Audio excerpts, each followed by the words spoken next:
All right, different style of video today. So we bought a house. Actually, we bought a house a few years ago now, but we've just been treating it as an investment property and renting it out while we've been living here in Sydney. But we've decided to do the place up and move in. And of course, I just had to document it. So in this brand new series, we're going to unpack the entire renovation process. And we're also going to discuss how we went about saving a heck of a lot of cash along the way, and also some of the bigger mistakes we made so that hopefully you can avoid making them in your own renovations. Today's episode is all about assessing where we were at right at the start of the renovation. And I'll also walk through 8 different money-saving tips that you might want to consider when starting your own renovations.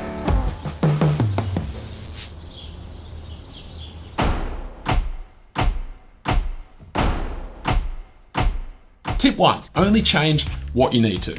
Okay, so a bit of context. This is a 3-bedroom house on a block of land approximately 600 square meters in size. We had new carpet laid straight away when we bought the house a few years ago, new ceiling fans put in, a fresh coat of paint on all of the walls. And so whilst there might be 1 or 2 things that we address later on with these rooms, they're not going to be a priority at the moment. The main areas that we needed to address were the kitchen, the bathroom, the flooring throughout the house aside from the bedrooms, the facade, and of course the brick garage out the back, which was an absolute eyesore and in serious need of being addressed. So going back to our tip, at the start of your renovation, you need to decide what your non-negotiables are. What are the things that you definitely want changed, rain, hail, or shine? For us, we knew the brick garage out the back needed some serious work, and we were prepared to spend the most amount of money to transform that into a big, beautiful...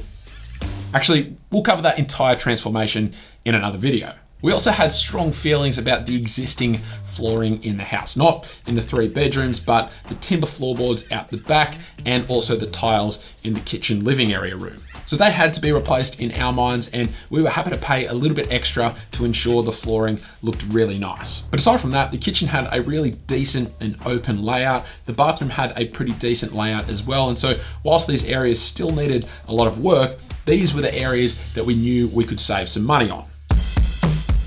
Tip number 2, keep your existing layout. Now, a huge money-saving tip that we used throughout the process was to, where possible, keep the layout as it was prior to the renovation. Why is this a huge money-saving tip? Well, as soon as you start moving walls or windows or bathtubs and stoves, well, your budget will start to increase big time. A big part of this, particularly with a bathroom or kitchen reno, is the plumbing. So when we approached our bathroom and kitchen renovations, we knew that we were going to keep the layouts as they were. And this is a really quick and easy way to save a lot of money. Tip number 3, makeover, don't gut. Now in some cases, there's just nothing that you can do to save a space. But if you can, a really huge money-saving technique is to avoid gutting out a space entirely and rather just to give it a makeover. So when we say makeover, this usually implies things like painting or just simply redecorating. And so this is the technique that we applied when approaching our kitchen renovation. So rather than replace the cabinetry altogether,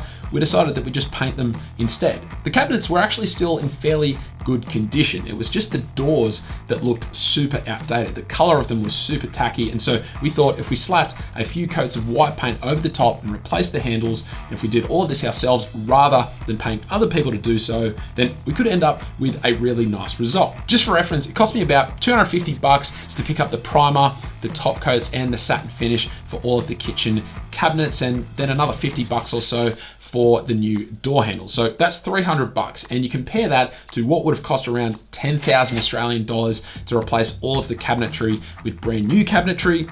That's already a huge saving. Tip number 4, do it yourself. So as I just mentioned, another money-saving tip is if there's something that you can do yourself in your time availability, then that's going to save you a heck of a lot of money. But I do need to emphasize that there is a little bit of a balance here. If you try and do the entire reno yourself, then there's a good chance that that'll take months longer than if you just got a professional in, and that is time that you lose. As well as that, unless you're some multi-skilled professional builder, which, hey, you might be, but for most of us, there's just some stuff in the renovation process that we just don't have the skills or expertise to know how to do ourselves. So you need to figure out what you can do yourself, what you're happy to spend the time learning to do, and then what you prefer just to get the professionals in to do. So as an example, I was originally going to lay the new flooring myself, but when I realized that the more cost-effective materials would actually require special drop saws and a whole heap of precise measuring and probably 2 weeks worth of my time, I decided, you know what, I'm just gonna pay a professional to do it in 2 days. And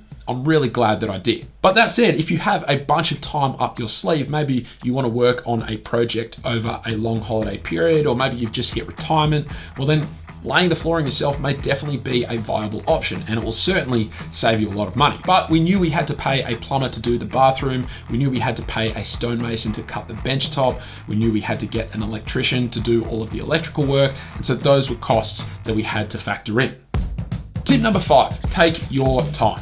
Now, another factor that actually limited our money saving, but that might actually work for you, was timing. We wanted, and in some cases needed, a lot of these jobs to be completed before we moved in, and we only had a few months up our sleeves. But if you've got more flexibility than us, then taking your time with a renovation can save you a lot of money. It means you can get plenty of people in to quote on your various jobs and then just go with the most affordable regardless of their time availability. It also means you can spend the time working on a lot of the projects yourself. So taking your time and doing things yourself are definitely two of the most money-saving techniques that you can use. Tip number 6, project manage the renovation yourself. Now, one area we did save money on was that I actually ended up project managing the entire renovation myself. Depending on the size of your renovation, this could be a huge task or it could be a tiny task, but cutting out the middleman will save you a lot of money. What it meant for me was lots of phone calls, lots of emails, lots of back and forth, shopping around, negotiating and scheduling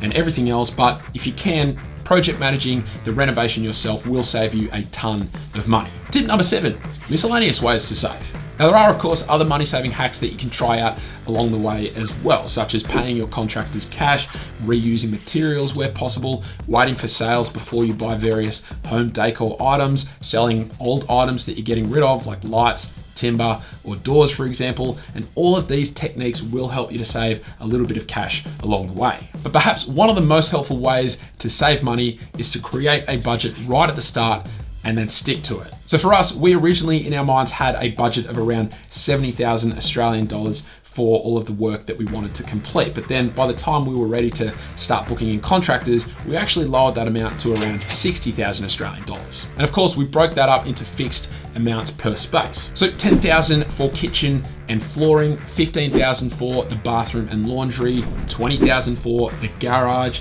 and then another $10,000 for various issues that needed addressing around the house. So that left us with 5K wiggle room should anything have changed down the line. Now, the $60,000 did not cover the facade renovation costs, as this is actually a job that we're going to complete later on down the line, and it also doesn't cover any furniture items that we buy as well. These are costs that we're happy to absorb on top of our $60,000 budget. But having that budget clearly identified right from the start gave us a really clear idea of what needed to happen going forward. If you don't set a budget, that is when things can blow out. But that's it. We're now ready to start renovating our house. Now, I have alluded to some of the changes that we made throughout this video, but in the remaining episodes of this series, I'm going to tell you exactly what we did, and I'm going to show you how the spaces ended up as well. So if you're not already, hit that subscribe button and that little notification bell so you don't miss out when I release new episodes of this series. For all of my tech viewers out there, don't worry, still lots of tech videos in the pipeline, but I just needed to get this renovation series